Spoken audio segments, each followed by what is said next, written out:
welcome back to Instant Pot Brewing. So today is our big taste test day. I brought a victim with me, Nick Clausen, one of my co-workers. So just remember, you can always get somebody to find, or you can always find somebody to drink some free beer. But I've talked to you a little bit about what I was doing. Encourage you enough to buy an Instant Pot to brew some beer in. Buy an Instant Pot, depending on how this tastes. Right. So now this is the truth here: is that I haven't tried any of these here. So this is live TV now. So what you see is what you get. If it tastes terrible, you'll know that this is all nothing to do.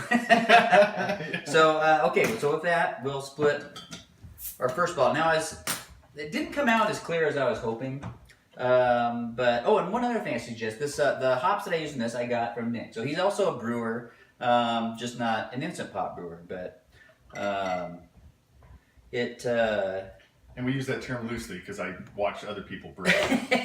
I'm just there for the beer. So what perfect person to try our little Instant Pot beer. So it's got a nice color.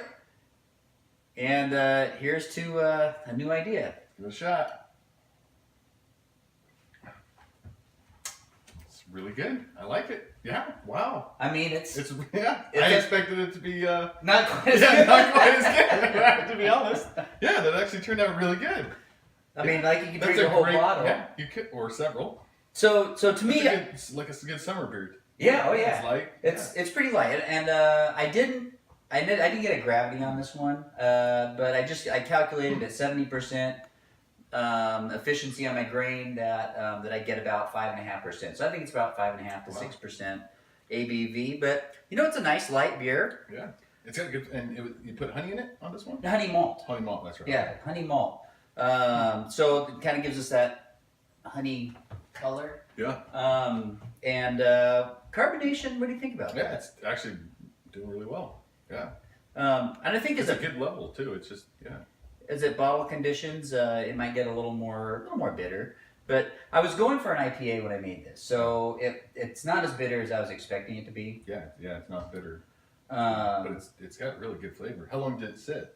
So I fermented it for about 2.5 weeks. The primary took a long time. It was really active for quite a while, and I was a little afraid that it was the older yeast too, right? It was the older yeast. Yeah. And but it eventually flocculated. You gotta have good flocculation. Before I added the hops and for the dry hop, How much did you add? So it was another 1/2 ounce. So I mean, if I was making 5 gallons of beer, that would be the equivalent of like almost 3 ounces of hops for a dry hop addition. Okay. So maybe my hops just isn't quite as powerful as what I. Did you notice if the hops you grew was different than what you bought in the store?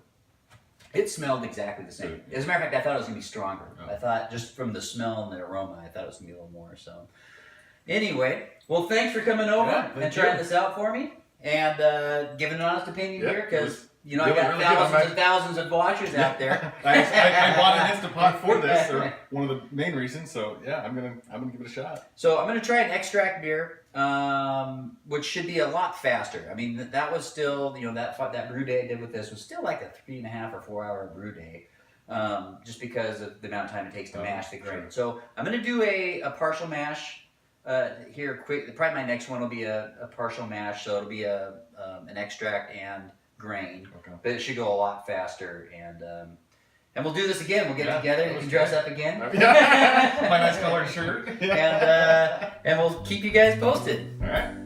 Thank you.